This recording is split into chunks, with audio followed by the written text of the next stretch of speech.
As Russian-backed regime forces bomb civilian areas in Idlib, many families have no choice but to flee to the Turkish border.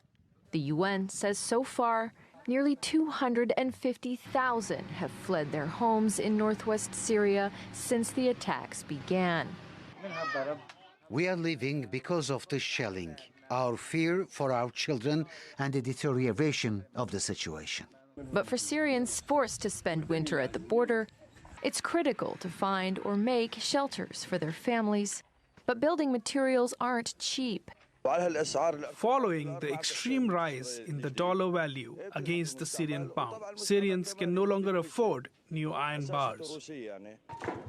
The bombing that destroyed the houses has also made scrap metal more plentiful. But half-priced reclaimed bars are a poor trade-off for shattered communities. And reclaiming scrap offers displaced workers little in terms of a wage.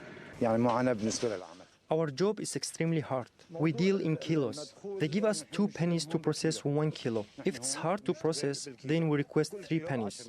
We process 100 kilos a day. A skilled worker can produce 200 kilos and earn almost $6 a day. Nowhere near enough, they say, to meet their families' needs. Sarah Balter, TRT World.